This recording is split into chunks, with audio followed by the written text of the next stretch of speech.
Hi guys, ಎಲ್ಲರಿಗೂ ನಮಸ್ಕಾರ. ನಾನು ಸುಪ್ರೀತಾ ಗಣೇಶ್. ನನ್ನ ಯೂಟ್ಯೂಬ್ ಚಾನಲ್ಗೆ ನಿಮಗೆಲ್ಲರಿಗೂ ಸ್ವಾಗತ ಗೈಸ್ ಬನ್ನಿ. ಇವತ್ತು ಪ್ಯಾಂಟ್ ಸ್ಟಿಚಿಂಗ್ ಹೇಗೆ ಮಾಡೋದಂತ ಮೊನ್ನೆ ಸ್ವಲ್ಪ ತೋರಿಸಿದ್ದೇನೆ ವಿಡಿಯೋ ಮೂಲಕ. ಹಾಗೆಯೇ ಇವತ್ತು ಕಂಟಿನ್ಯೂ ಮಾಡ್ತಿದ್ದೇನೆ. ಸ್ವಲ್ಪ ಯಾವ ಥರ ಸ್ಟಿಚಿಂಗ್ ಮಾಡೋದಂತ ಅದನ್ನು ಹೇಳಿಕೊಡ್ತೀನಿ ನೋಡಿ ಗೈಸ್ ನೋಡ್ಕೊಳ್ಳಿ. ಮೊನ್ನೆ ಬಾಟಮ್ ಹೇಳಿಕೊಟ್ಟಿದ್ದೇನಲ್ಲ ಯಾವ ಥರ ಸ್ಟಿಚ್ ಮಾಡೋದಂತ. ಓಕೆ, ಮತ್ತು ಇಲ್ಲಿ ಒಂದು ಪ್ಯಾಂಟ್ ಇದು ಯಾವ ಥರ ಸ್ಟಿಚ್ ಮಾಡೋದಂತ, ಅಂದರೆ ಕಾಲಿದು ಕೆಳಗೆ ಪ್ಯಾಂಟ್ ಉಂಟಲ್ಲ ಅದನ್ನು ಯಾವ ಥರ ಸ್ಟಿಚ್ ಮಾಡೋದಂತ ಹೇಳಿಕೊಟ್ಟಿದ್ದೇನೆ.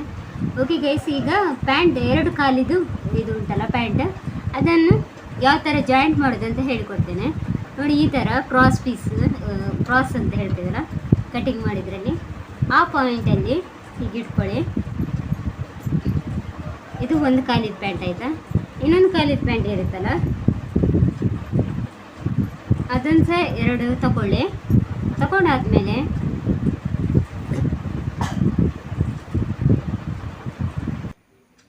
ಎರಡು ಪಾರ್ಟನ್ನು ತಗೊಂಡಿದ್ದೇನೆ. ನಂತರ ಇದನ್ನು ಯಾವ ಥರ ಸ್ಟಿಚ್ ಮಾಡೋದು ಅಂತ ತೋರಿಸ್ತೇನೆ ಗೈಸ್ ನೋಡ್ಕೊಳ್ಳಿ. ಓವರ್ಲಾಕ್ ಮಿಷಿನ್ ಇದ್ದರೆ, ಓವರ್ಲಾಕ್ ಮಿಷಿನ್ ಕೆಲವರಲ್ಲಿ ಇರುತ್ತೆ, ಕೆಲವರಲ್ಲಿ ಕಲಿಯುವವರಲ್ಲಿ ಹೆಚ್ಚಿನವರದ್ದು ಓವರ್ಲಾಕ್ ಮಿಷಿನ್ ಇರೋದಿಲ್ಲ. ಆ ಕಾರಣಕ್ಕೋಸ್ಕರ ನಾನು ಯಾವ ಥರ ಸ್ಟಿಚ್ ಮಾಡಬೇಕಂತ ಹೇಳ್ತಿದ್ದೇನೆ. ಈಗ ಒಂದು ವೇಳೆ ನೀವು ಓವರ್ಲಾಕ್ ಮಿಷಿನ್ ಇದ್ದರೆ ಓವರ್ಲಾಕ್ ಮಿಷಿನ್ ಇದ್ದರೆ ಈ ಥರ ಸ್ಟಿಚ್ ಮಾಡಿದರೆ ಆಯಿತು. ಈ ಥರ ಇಲ್ಲಿಂದ ಒಂದು ಅರ್ಧ ಇಂಚಿಗೆ ಈ ಥರ ಸ್ಟಿಚ್ ಹಾಕ್ಕೊಂಡ್ರೆ ಆಯಿತು. ಅಂದರೆ ಇಲ್ಲಿ ಉಂಟಲ್ಲ ರೈಟ್ ಸೈಡು ಪಾಯಿಂಟನ್ನು ಇಟ್ಕೊಂಡು ಈ ಥರ ಸ್ಟಿಚ್ ಮಾಡಿದರೆ ಆಯಿತು ಗೈಸ್. ಒಂದು ವೇಳೆ ನಿಮ್ಮ ಹತ್ರ ಓವರ್ಲಾಕ್ ಮಿಷಿನ್ ಇಲ್ಲ ಅಂದರೆ ಈ ಥರ ಹೀಗೆ ಇಟ್ಕೊಂಡು, ಅಂದರೆ ರೈಟ್ ಸೈಡು ಮೇಲ್ಗಡೆ ಬರಬೇಕು, ಸ್ಟಿಚಿಂಗ್ ಮೇಲ್ಗಡೆ ಬೀಳಬೇಕು. ಅದಕ್ಕೋಸ್ಕರ ಅಂದರೆ ಓವರ್ಲಾಕ್ ಮಿಷಿನ್ ಇಲ್ಲದ್ರೂ ಓವರ್ಲಾಕ್ ಮಿಷಿನ್ ಇದ್ದರೂ ಸಹ ಆಗುತ್ತೆ, ಪರವಾಗಿಲ್ಲ. ಇದನ್ನು ಈ ಥರ ಇಟ್ಕೊಂಡು ಇಲ್ಲಿ ಮಾತ್ರ ಅರ್ಧ ಇಂಚು ಸ್ಟಿಚ್ ಅಲ್ಲ, ಈ ಬದಿಗೆ ಸ್ವಲ್ಪ ಒಂದು ಪಾಯಿಂಟ್ ಅಷ್ಟು ಬದಿಗೆ ಸ್ಟಿಚ್ ಹಾಕ್ಕೊಳ್ಳಿ. ಹಾಕಿ ತೋರಿಸ್ತೇನೆ ಗೈಸ್ ನೋಡಿ.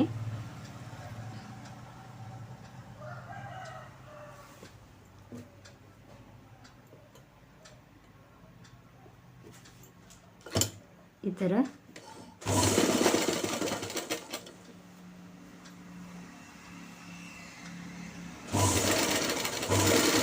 ಬದಿಗೆ ಸ್ಟಿಚ್ ಹಾಕಿದ್ದಾಯಿತು. ಕ್ರಾಸ್ ಪೀಸ್ ಯಾವುದಂತ ಗೊತ್ತಾಗುತ್ತಲ್ಲ ಗೈಸ್, ಇದಕ್ಕೆ ಕ್ರಾಸ್ ಲೈನ್ ಅಂತ ಹೇಳ್ತೀವಲ್ಲ, ಅದು 1.5 ಇಂಚ್ ಮಾರ್ಕ್ ಮಾಡಿ ಕಟ್ ಮಾಡಿದ್ವಲ್ಲ ಆ ಪಾಯಿಂಟ್, ಅದನ್ನು ಸ್ಟಿಚ್ ಮಾಡ್ತಿದ್ದೇನೆ ಯಾವ ಥರ ಅಂತ.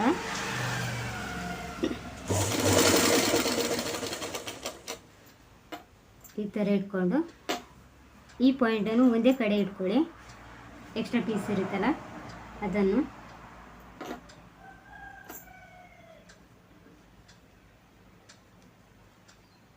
ಈ ಪಾಯಿಂಟ್ ಒಂದೇ ಲೆಕ್ಕ ಇರಬೇಕು ಗೈಸ್, ಆಚೆ ಈಚೆ ಆಗಬಾರ್ದು, ಒಂದೇ ಲೆಕ್ಕ ಇಟ್ಕೊಳ್ಳಿ. Round shape.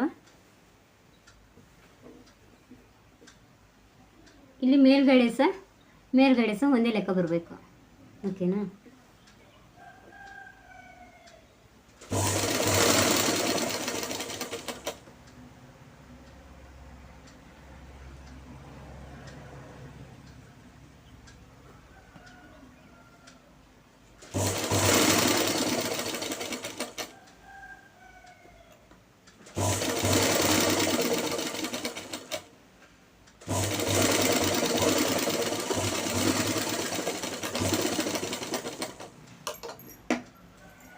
ಈ ಥರ ಬದಿಯಲ್ಲಿ ಸ್ಟಿಚ್ ಹಾಕೊಳ್ಳಿ ಗೈಸ್. ಹೀಗೆ ಬದಿಯಲ್ಲಿ ಸ್ಟಿಚ್ ಹಾಕೊಳ್ಳಿ. ನೆಕ್ಸ್ಟ್ ಇದನ್ನು ಉಲ್ಟಾ ಮಾಡ್ಕೊಳ್ಳಿ. ಈ ಥರ ಉಲ್ಟಾ ಮಾಡಿಕೊಂಡು ಈ ಬದಿಗೆ ಸ್ಟಿಚ್ ಹಾಕಬೇಕು. ಇಲ್ಲಿ ಮಾತ್ರ ನಿಮಗೆ 1/4 ಇಂಚಿಗಿಂತ ಸ್ವಲ್ಪ ಜಾಸ್ತಿ ಸ್ಟಿಚ್ ಮಾಡಲಿಕ್ಕೆ. ಈ ಥರ ಗೊತ್ತಾಯ್ತಾ, 1/4 ಇಂಚಿಗಿಂತ ಸ್ವಲ್ಪ ಜಾಸ್ತಿ ಅದನ್ನು ಸ್ಟಿಚ್ ಮಾಡಿ ತೋರಿಸ್ತೇನೆ.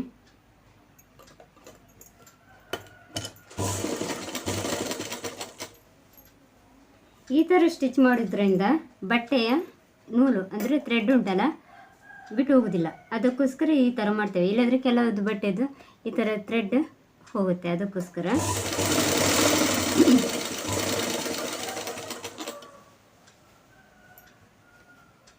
ಇಲ್ಲದ್ರೆ ಪ್ಯಾಂಟ್ ಬೇಗನೆ ಹರಿತದೆ. ಅದಕ್ಕೋಸ್ಕರ ಈ ಥರ ಮಾಡಿದರೆ ಬಟ್ಟೆದು ಥ್ರೆಡ್ ಹೋಗೋದಿಲ್ಲ. ಅದಕ್ಕೋಸ್ಕರ ಓಕೆ ಗೈಸ್, ನೋಡ್ತಿದ್ರಲ್ಲ ಸ್ಟಿಚ್ ಮಾಡೋದು ಯಾವ ಥರ ಅಂತ. ಓವರ್ಲಾಕ್ ಇಲ್ಲದಿದ್ದರೂ ಸಹ ಈ ಥರ ಮಾಡಿದರೆ ಪರವಾಗಿಲ್ಲ. ಕೆಲವರು ಸ್ಟಿಚಿಂಗ್ ಬೇಗ ಆಗಬೇಕಂತ ರಾಂಗ್ ಸೈಡಲ್ಲಿ ಸ್ಟಿಚ್ ಮಾಡಿ ಡೈರೆಕ್ಟಾಗಿ ಓವರ್ಲಾಕ್ ಹಾಕ್ತಾರೆ.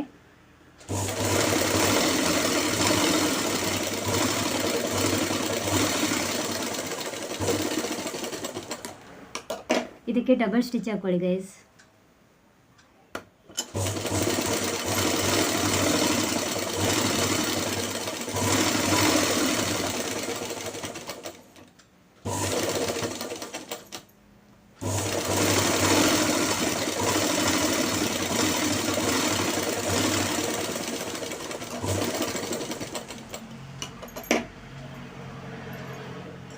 ಓಕೆ ಗೈಸ್, ನೋಡಿದ್ರಲ್ಲ ಈ ಥರ ಬರುತ್ತೆ ಕ್ರಾಸ್ ಪೀಸ್. ಓಕೆ ಗೈಸ್, ಈಗ ಕ್ರಾಸ್ ಪಟ್ಟಿ ಜಾಯಿಂಟ್ ಆಗಿದೆ. ಈಗ 2 ಕಾಲಿನ ಪ್ಯಾಂಟ್ ರೆಡಿಯಾಗಿದೆ, ಜಾಯಿಂಟ್ ಮಾಡ್ಕೊಂಡಿದ್ದೇವೆ. ನೆಕ್ಸ್ಟ್ ಯಾವ ಥರ ನೆರಿಗೆ ಕೊಡೋದು ಮತ್ತು ಯಾವ ಥರ ಪಟ್ಟಿ ರೆಡಿ ಮಾಡೋದು, ಮೇಲ್ಗಡೆ ಸೊಂಟದ ಪಟ್ಟಿ ಇರುತ್ತಲ್ಲ ಅದನ್ನು ಯಾವ ಥರ ಮಾಡೋದು ಅಂತ ನೆಕ್ಸ್ಟ್ ವಿಡಿಯೋದಲ್ಲಿ ನಿಮಗೆ ತೋರಿಸ್ತೇನೆ ಗೈಸ್. ಈಗ ನೋಡ್ಕೊಳ್ಳಿ ಕರೆಕ್ಟಾಗಿ. ಒಂಚೂರು ಈ ಥರ ಜಾಯಿಂಟ್ ಮಾಡ್ಕೊಂಡಿದ್ದೀನಿ. ಇದು ಫ್ರಿಲ್ಲಿಗೆ ಒಂದು ಸೈಡ್, ಈ ಕಡೆ ಸಹ ಫ್ರಿಲ್ಲಿಗೆ ಇನ್ನೊಂದು ಸೈಡ್.